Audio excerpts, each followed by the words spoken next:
Welcome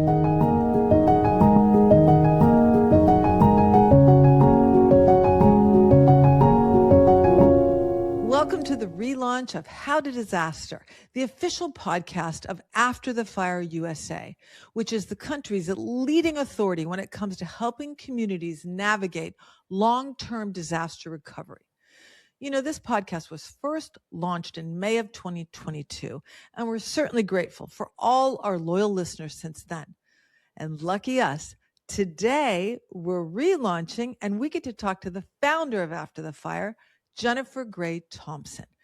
Jennifer is nationally recognized as an expert in wildfire recovery, and she is absolutely and positively the voice and the source the media turn to after mega fires. Today, Jennifer is going to explain to us the how and why behind After the Fire and the reasons behind the relaunch of this podcast and what to expect in the weeks ahead. My name is Kim Marshall. I'm a survivor of the Palisades fire of 2025, January 2025. I'm a wellness communications expert, a veteran podcaster, and also the host of LA Rising, Stories of Healing, Help, and Hope. And I'll be a regular contributor to How to Disaster. But now it's time to welcome our distinguished guest, the heart-forward and very informed host of How to Disaster, Jennifer Gray Thompson. Welcome to your podcast, Jen. Thank you so much, Kim, for helping to launch this, to coming back, to being a contributor. And also, this episode is going to explain the why of it. So let's just jump in. Okay. You know, a lot has happened to the world since the podcast was first launched. Can you tell us now, why is now such a good time for a rebrand and a relaunch of How to Disaster? Well, the biggest thing is that we just keep experiencing these massive disasters and people don't know what to do. And so it's really important to give them a place to go that they can meet it on their own time, on their own terms. Podcasts are obviously even more prevalent than they were in 2021 when I started recording one. I don't know if we launched till 2022, but it's all a blur from there. But I was really concerned that there isn't another place really in the market, or I'm not seeing the same kind of information that we have learned through so many hard-won lessons.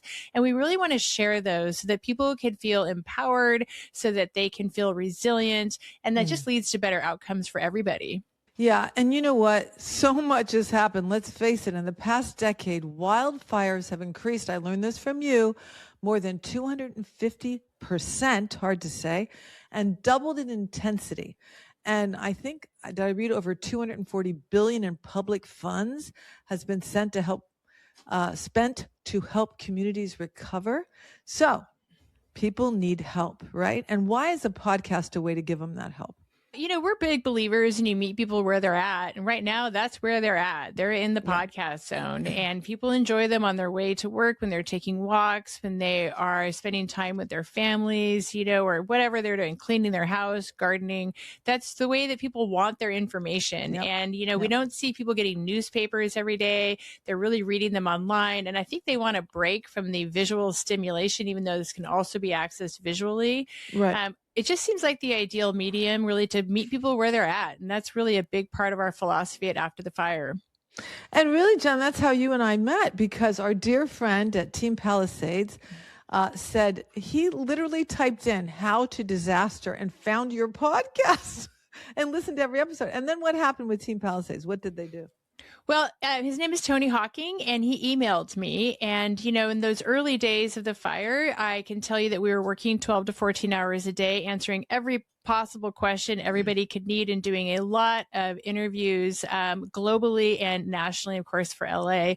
So, you know, Tony emailed me, and as is our habit, I actually called him back or called him within about 17 minutes, I think is what he said. He was amazed by it. He was just looking out there in the universe, but also I know exactly what it means to have your hometown burn down and then have absolutely no idea what to do. I learned this because I was typing in how to disaster after our 2017 mega fires in Sonoma County.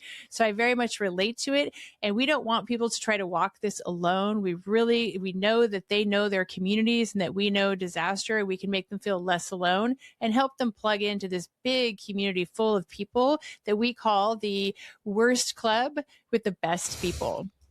That touched my heart when I read it. But let me ask you, for those of our listeners who might be joining for the first time, why don't we go back to the basics and tell them literally what your nonprofit After the Fire does? So After the Fire was born as a small regional nonprofit after the 2017 North Bay fires. We were devastated. I grew up here where I live still today in Sonoma Valley, and many parts of the four counties, the region where I live, were absolutely unrecognizable, and nobody had ever seen this before. But we thought we were going to be the only ones. Like there'd been a fire in Lake County 2 years earlier that was really scary, another mega fire, but nobody had ever seen 8,900 structures absolutely destroyed in a short period of time. And I thought, well, I was asked to give 5 years into the rebuilding of my home. And I said, absolutely, I'd love to serve my community in that way. But 13 months later was the Camp Fire and the Woolsey Fire, so in Paradise and in Malibu. And Wow. At that time, I thought, oh, well, I don't want them to feel as lonely as I felt. And we all felt the first year, even though we were helping each other, we didn't have a lot of outside help. So I thought, I don't know very much, so very humble, but I will just give them what little we do have. And then maybe we can start to help each other walk this home. I had no idea that this would turn into my life's work, that I would continue to be so needed for so many years. And now I'm here 8.5 years later. I've walked into about 20 counties over 4 states. Wow. It's been a true education. And every day I am still absolutely in a learning zone. I'm always curious. I never think I have it all down. But our mission at After the Fire is to help communities navigate after mega fires. We also do a lot of advocacy on Capitol Hill. We've helped to bring home over $6 billion worth of disaster relief in tax relief for disaster survivors. And then we also act as subject matter experts for media, academics, private industry, whoever needs it, so that we can really start to get us all on the same page for how do we move forward. The most important thing that we do, though, is we deploy into communities like yours, Kim, and we continue to stay with them for years on end until they really find their footing. And we also ask those people to come to the next fire with us. And the last thing we do, which I'm really proud of, is that we gather about 225 leaders a year together in Sonoma Valley, and we share best practices, lessons, innovations, and we really welcome them into this club and make sure they know each other. I don't need to be the center of their universe. I need them to build community all around this really terrifying, really, really difficult problem of mega fires and really all perils. We're dealing with multiple perils at once, Yep. and we certainly shouldn't be doing this alone. Well, that reminds me of that's how we met. Tony from Team Palisades told me, oh, wait, Kim, if you're looking for information for your podcast, do you know Jennifer Gray Thompson? Well, everybody who's anybody goes to her summit. And he showed it to me on the computer. And I was like, wait, it's upcoming. Introduce me. Get me there. And it was like somebody turned the lights on when I arrived.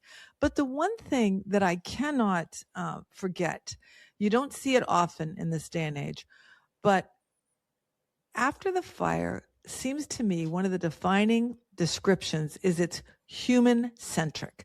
The tagline, which is on this podcast, the worst club with the best people. You know what? Hugs are aplenty. You have so many Jenniferisms. Do you mind if I just remind you of a few and you tell me what they mean? I want to know how many people are going to roll their eyes while you do it, but do it anyway because I'll love it. You talk a lot about the river of humanity. What does that mean to you? Oh, before I underwent a disaster, I'd been through earthquakes and I'd been through some things, but when you lose so much in your town and when you are standing there and you're undergoing, and mega fires go on for days, and what you see, and this is really normal in disaster, is that all of a sudden these people in the community, they rise up, they come together, they leave their gripes behind. Nobody cares who you vote for. We don't care how much money you have. And it turns to the very basic needs. How do we keep each other safe, warm, and dry, fed? How do we reevaluate every single day when the situation is really dynamic and really, really scary? We had multiple mega fires all at once. And where I live in Sonoma Valley was not the most famous fire. The Tubbs fire was the Nuns fire. It was about to come down and burn down where we are the birthplace of California here. It was so terrible physically, but it was really the most remarkable human experience of my life. In 2017, I needed like a big dose of humanity.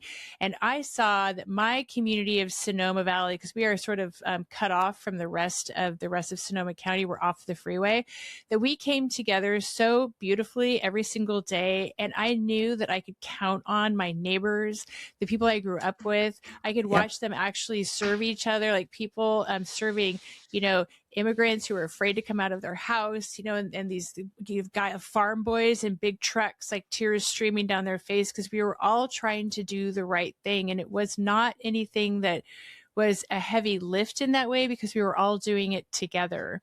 That is the river of humanity. And I see that every single place that I have ever been after a disaster. There's a book on this called A Paradise Built in Hell by Rebecca Solnit that somebody introduced me to after our fires. It turns out that remarkable communities arise after disaster or during disasters. And this is not part of the narrative that we are taught. And so I am not like I'm a bit of a Pollyanna, or I aspire to be one. But it's really that I want to always amplify and tap into what is so good about the world and good about humanity, especially at a time when so many of us are hurting. And That's also really what it's divided. about. So many people are divided. Yeah. But I think that feeds into another quote you always say, and I know who it's from. God is in the space between us. Yeah, that's a huge one for me. I'm not particularly religious. I've no shade to anyone who is, but I do firmly believe, it's a Paul McCartney quote, actually, that God is in the space between us. And I was a high school teacher for a decade. And this is when I learned that quote, and I taught at a Catholic school. I wasn't Catholic, but I really did enjoy like the basic tenets of how our community was, served, and the way that we often treated each other.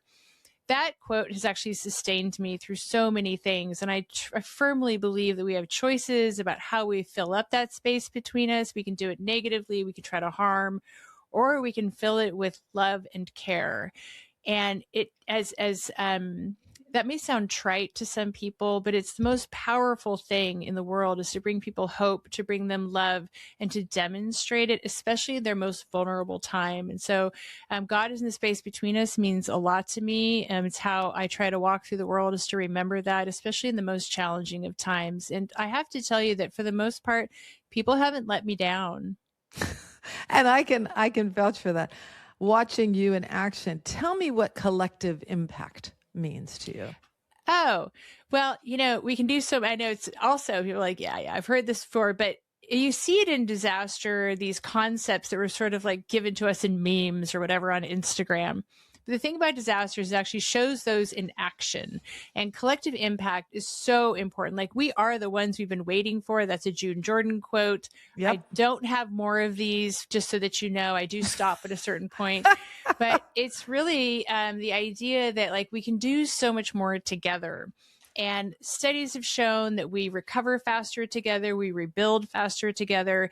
And so when people sort of leave their individualism behind, not only do they do better emotionally, mentally, physically, they actually get home far faster. And so that's a big part of what we actually bring to communities, is let us help you with some tools that you can adapt so that you can really expand your collective impact.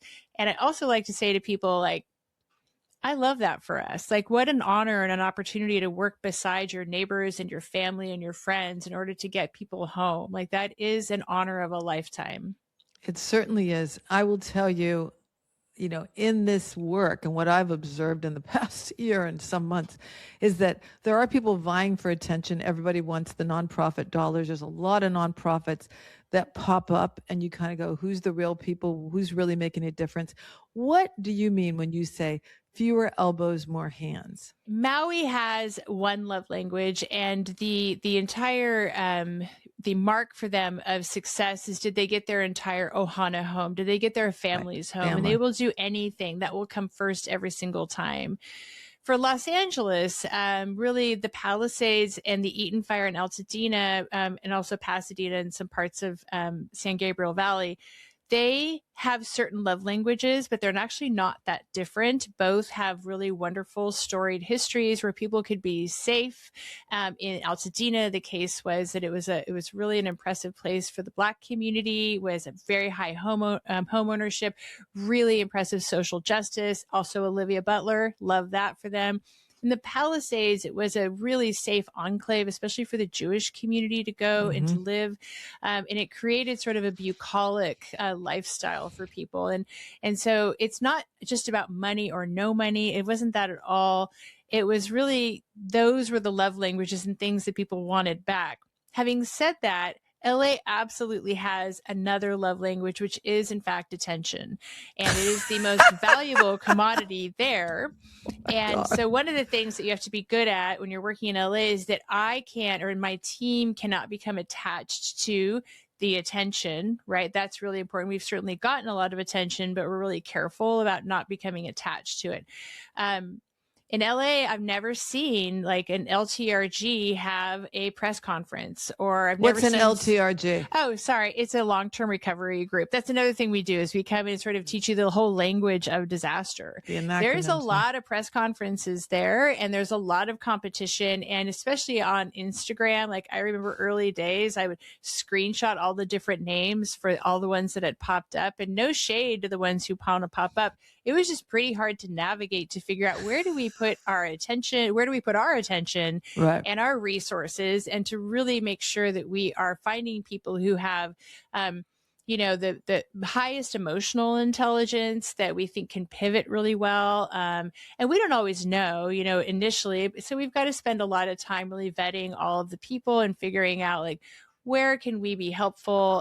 Who can be there in the second year? Because in the case of LA, especially, we're often, we do funders briefings for about 60 of the top funders, and not just nonprofits. I mean, funders for philanthropy. And they want to know too, like, where should we lean in? So LA has definitely a love language of attention. And so we've had to be very mindful of that as we go. Fewer elbows. Don't push out of the way so you get the center of the attention. Yeah, I could have missed all of that. Well, that's the attention. Because attention is the highest commodity there.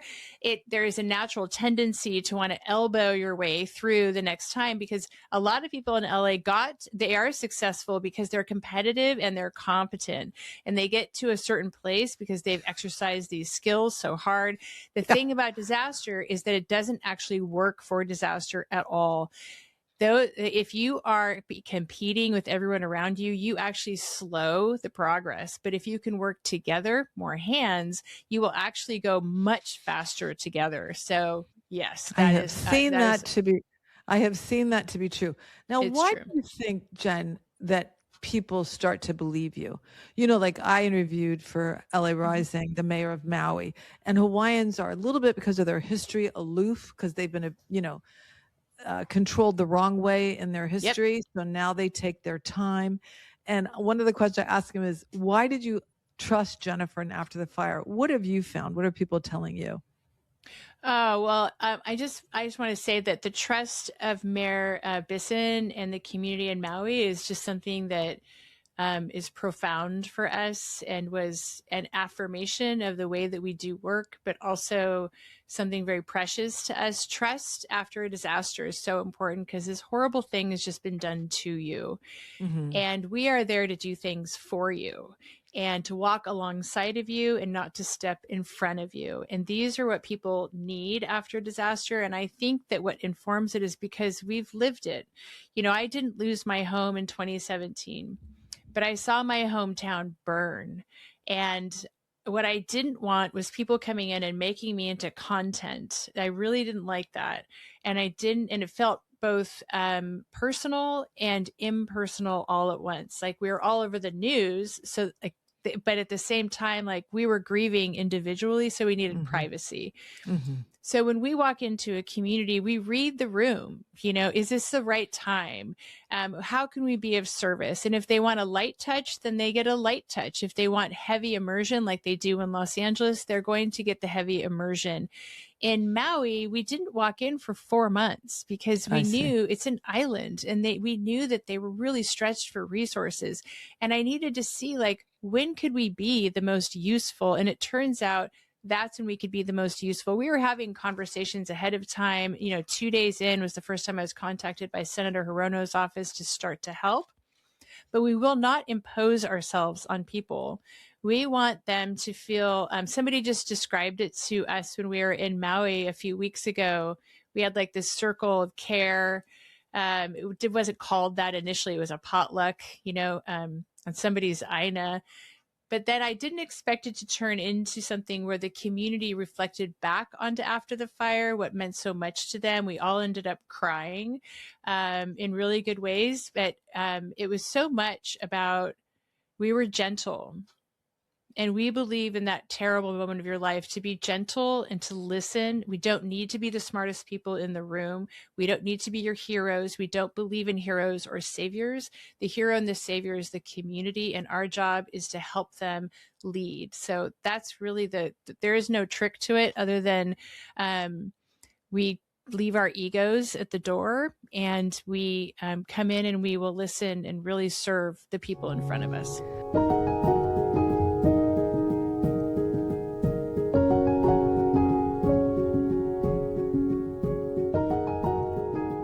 Welcome to the very first Kim on the Street segment for the newly relaunched How to Disaster podcast. As the name implies, this segment is designed to share on-the-ground reporting from disaster-affected communities around the country. And in the weeks and months to come, we'll feature survivor stories, special events, and local recovery efforts by community leaders and inspired citizens. As an evacuee myself from the Palisades fires of January 2025 and the host of the Hope and Wellness themed podcast, LA Rising, I've been so privileged to get firsthand accounts of all that's entailed in building back from the Eaton and Palisades fires and to meet survivors from a range of other wildfires and natural disasters. I really love that After the Fire calls this community the worst club with the best people. And today you're going to hear from just a sampling of these best people, folks that I've gotten to talk to in the past year from across the generations. We'll start with two unforgettable young women from Altadena, both finding ways to help people deal with loss. First, there's Ada, who was raised in Altadena and who's such an expert in the area that her friends call her Audadena. And then we'll speak to Maggie, a touching young woman who lost her home in the fires and who now volunteers at the Eaton Fire Collaboratory, a resource center for fire victims. Next, we'll talk to a young man in the Palisades named Izzy, who's doing the turkey trot, the first one after the fires on Thanksgiving Day in the Palisades, and it's the first time he'll be seeing his family's home since the day of the fire. You know what? We think you're going to be as touched as I was meeting these folks, and we look forward to sharing many more real stories about real people in the months and weeks ahead as our journey on How to Disaster continues. But you told me something he said when he drove home from work recently. What was it that he said to you? Yeah, so I said, Dad, has it been hard on you lately? And he says, well, honey, the other day, as soon as I ended work, I was driving to Altadena. And he says, I've done that twice now. Every time I do that, as soon as I turn around, it makes me break down. It's so hard to see your dad who's tough and, who's been there for you. And I've never seen him cry to see that, you just don't know what to do other than just hug him and tell him, Dad, you may not have a home, but we're home. So you're safe. You're okay. You told me, he said, honey, I pulled up to the house and I forgot we don't have a house. We're homeless. He did. He says we're homeless. And I said, no, Dad, you're not homeless. You have us. We're your home. So, Maggie, you're here most days, right? What are some of the things that have really touched you about working here? I think what touches me the most is that I'm able to connect with my community on a deeper level. I get to experience not only helping people who've been in the same situation as myself, but just being with my community. I think above all, I just love the feeling of being with people that I know are in pain, and I just want to help. And, you know, a lot of people would say, hey, the fire was 10 months ago. What do you still have this for? Are people still needing, or are they just taking advantage of you? How would you answer that? I think the fire was 10 months ago, yes. And I think if people are coming in, I mean, you obviously need help in some way, and I'm glad to give it to you, whatever you need. I mean, even though it might be considered like hurtful, I think that if you come in here looking for help, all I want to do is give it to you. And what message would you tell someone out there that might be like living in their car or not knowing what to do next and missing their, you know, face cream and their pillowcases? What would you tell them? There are resources. There's people out there. We care. I mean, you're part of our, I'm sorry, it's hard. I mean, even picturing that, I can't even imagine, and it's my own community out there. And you're doing something. So you're an awesome person, because helping other people helps us. It does. It really does. I love my community so much. Well, no wonder. They love you right back, I'm sure. So tell me your name. Izzy. Izzy, that's a great name. What do you know about the Palisades? What's it mean to you? It means a lot. I grew up here, so Yeah. everything I know is here. All my young childhood memories, sports, family, everything's here. Marquez, did you go to? No, I went to a school in Calabasas, but Oh, that's okay. You grew up here. We can keep walking. What was the craziest thing about this trot this morning to you? for me, this is my first time back here since the fires. You're kidding. So getting to see what was my house was a little crazy to see. Shocking. It's kind of flat. There's nothing here. Yeah. Where were you when the fire broke out? I was at school, so I left for school that morning and I just never went home. What school was it? Viewpoint. Oh, okay. And is your family rebuilding, or what are they doing? As of now, I don't really know. Yeah. We're kind of still deciding. But I mean, our heart's always in the Palisades. So. No. What was so special about it to you growing up here? I mean, all our closest friends kind of live within a mile of us. So every holiday or Christmas, Thanksgiving, we're all spending together. Now we're kind of dispersed. So you're a college kid. What does this disaster teach you about the future planning, the realities of climate change? What did it teach you? It helped me a lot with preparing to be on my own. Because that first separation with my parents in the beginning of the fires, when I had to stay here for school and they couldn't, kind of prepared me for going off to college. Right. Now, what about the, fire hurricane aspect of it? Shows that you never really know what's going to happen. You always have to be prepared. Yeah. Okay. Life could change on a dime, right? Yeah. What's encouraged you about your community that you know of? It made me realize that it's not about necessarily the place and about people that just stick together. That's right. It's so nice to talk to you, Izzy. Nice to talk to you too. Thanks for your good thoughts. Thank you.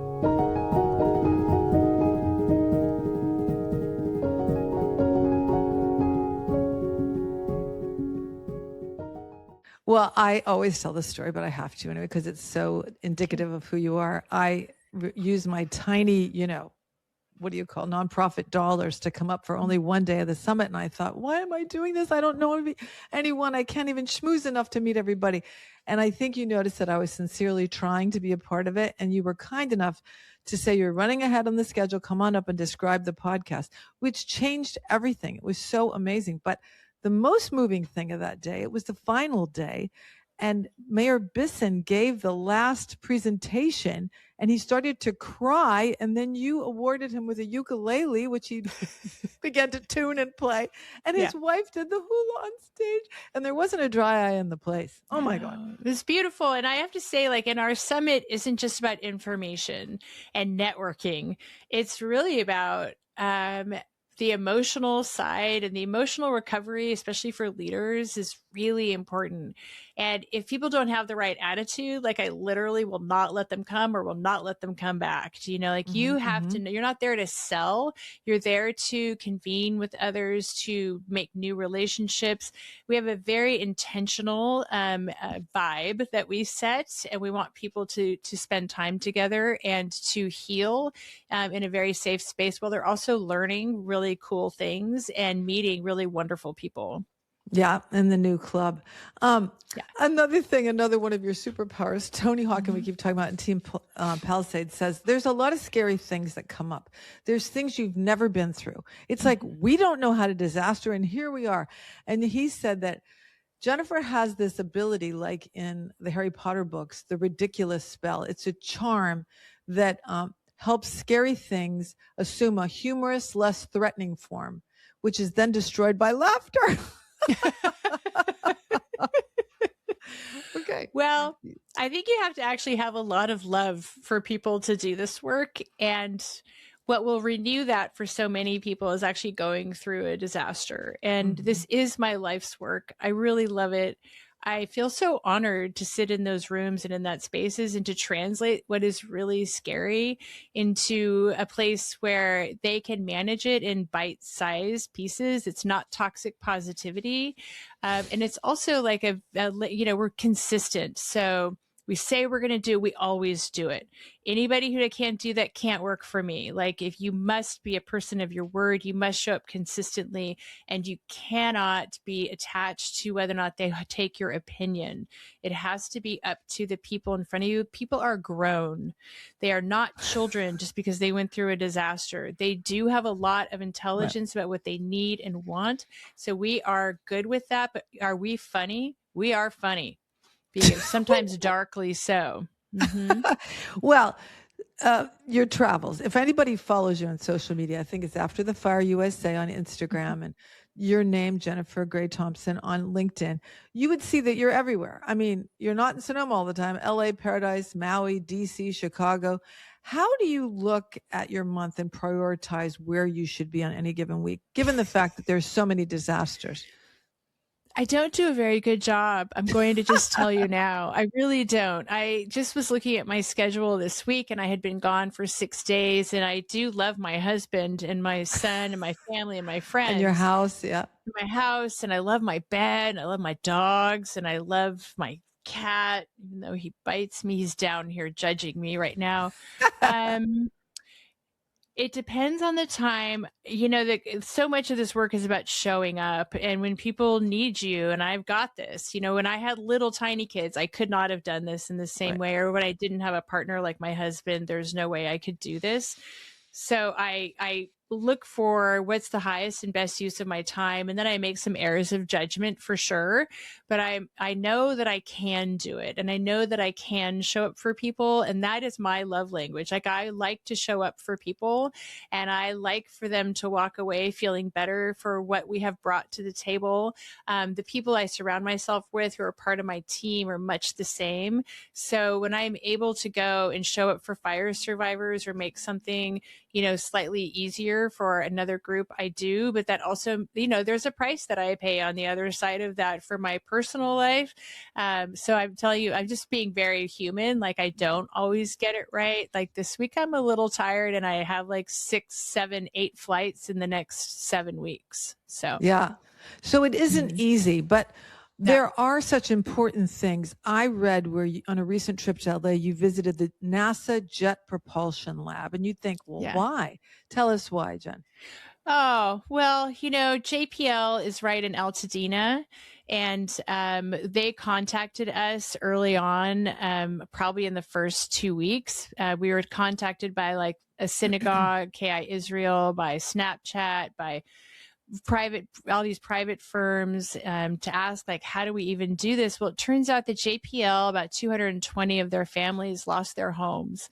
And at the same time, they're undergoing this really uncertain landscape that hadn't quite revealed itself yet, but did prove to be stressful over the last year. So when we find that there are that many people in one organization, it's really very efficient for us too, to show up for them, to listen to them, to figure out what Yeah. they need. These people are literally rocket scientists. And I need people to hear this. Like, these people are the smartest people. They deserve so much care. They're doing a lot to keep us safe, to keep us energized, to keep us, exploring the world.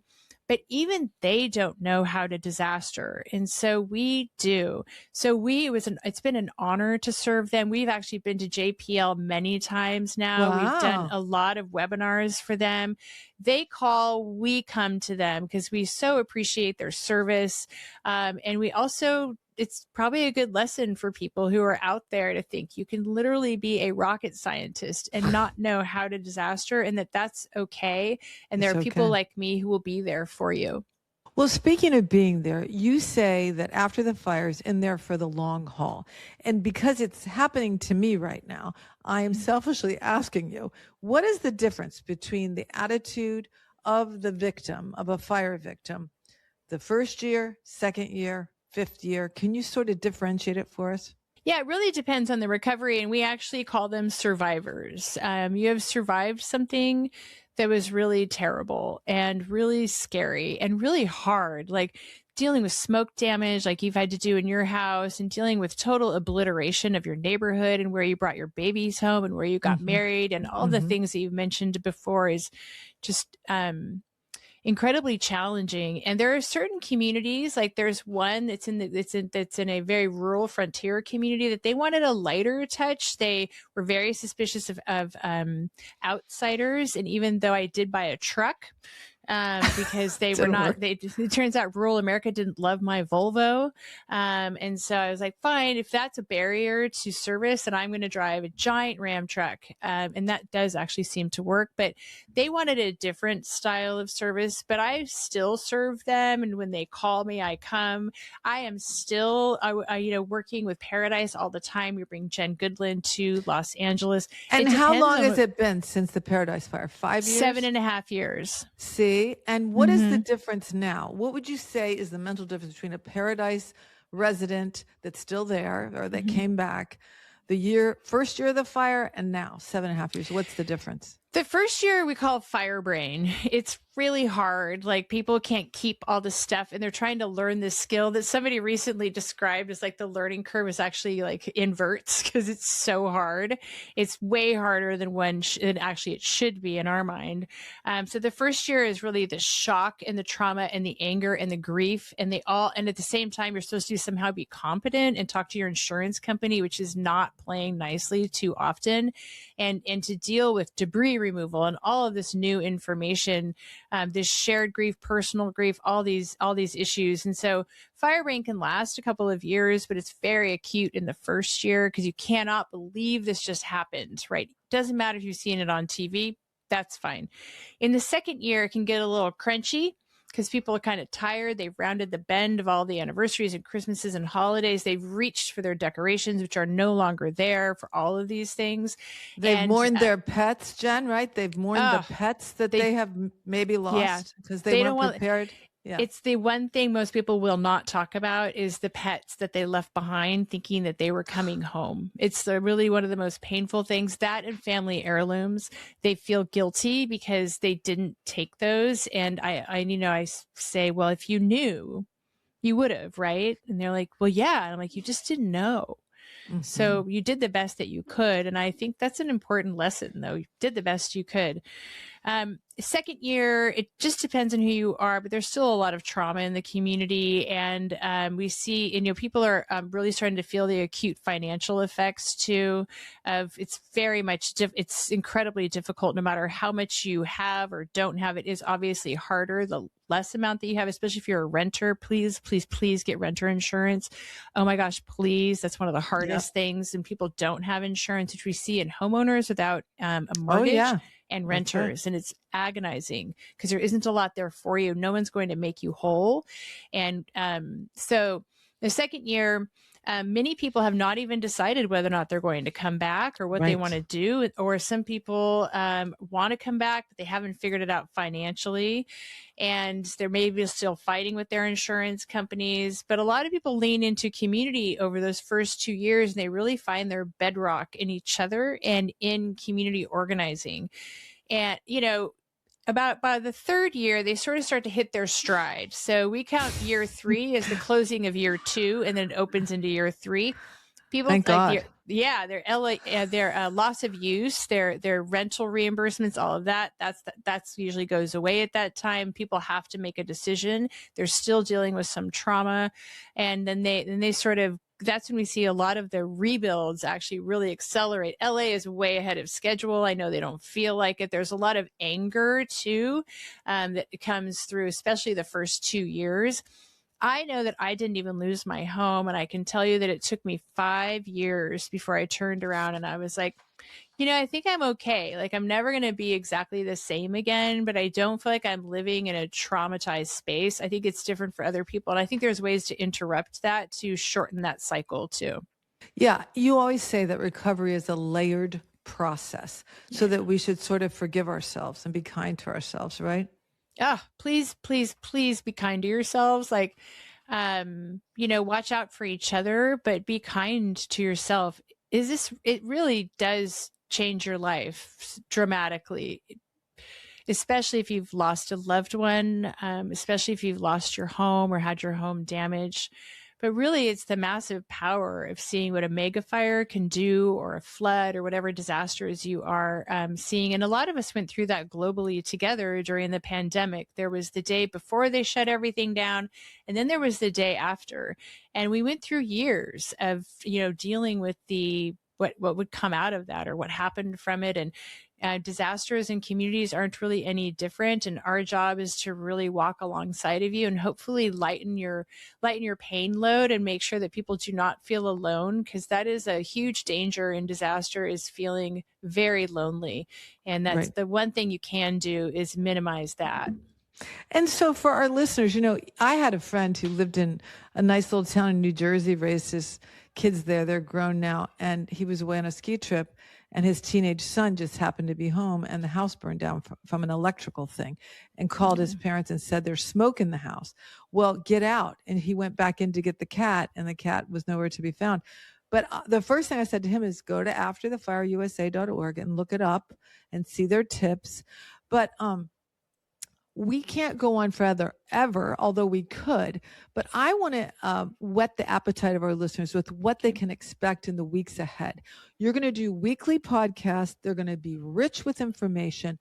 What are some of the topics that we're going to be covering in the weeks ahead? Oh, you're going to see things. You're going to see, we're not firefighters, but we certainly are going to talk to firefighters, and we're going to talk to people who have developed systems like the Block Captain system. We're going to talk to people about mental health. We're going to talk to people about the practical side of insurance. Like, what do you do? And, we're going to give you tips, like you need to videotape your home every year, things like that. We're going to talk to really cool people who are doing great things to make this entire space much better. And even for people who've never been through a disaster, and this should not feel like homework at all. We're going to do it from a very human-centric point of view, and ways that are incredibly accessible, including the language. Is like when you remind me not to say LTRG, we're going to do a lot of that too, so that it doesn't feel like it's way over there on a doily for other people. In fact, this is for you. And one of the things we can all do is become more resilient together. Unfortunately, perils are coming for all of us at some point. And there is a way to actually be prepared for that, to be resilient. And knowledge is a superpower. So that's a lot of what we'll be doing. Yeah, I can't wait to hear the innovations that make you post-fire innovations, how to build back smart. And also, one of them is called Post-Fire. Because they have a great platform that we love. So we are going to platform innovators and people who are emergent leaders. I love an emergent leader. It's a community person that did not have a role before the fire, but they knew their community, they saw what was needed, and they moved towards action. So we love that too. So thank you for reminding me of that. Also, I know an upcoming one is proving that the next generation, the young people, research shows want to be disaster ready. They want to put their minds at ease that you can't really be healthy, you can't really be joyful or whole unless you face it and you prep for it. Then you're empowered, right? So, Jen, we have so much to look forward to. We haven't even scratched the surface of DC and so many things we could talk about. So do not miss How to Disaster. You can watch it on YouTube. You're going to be putting updates in real time on social media, right? For legal issues and things like that that are popping up all the time in the recovery. What would you like to tell our listeners for the future? I just want to say thank you in advance for all the time that you might spend with us. And I know our goal is to always make it really worth your time. It's also part of our approach in our work. We are not here to preach to you. We're here to really satisfy your curiosity. And if there are things that we haven't covered, then drop the comments below in our YouTube, and we will take a look at all of those. We'll talk about it. We'll talk about conspiracy theories or why disinformation and politics don't belong in disaster. Hopefully you'll walk away from this feeling inspired, feeling hopeful, and feeling empowered that you can actually make it through this era of disasters and climate change and, man-made and otherwise. Like, you can do it.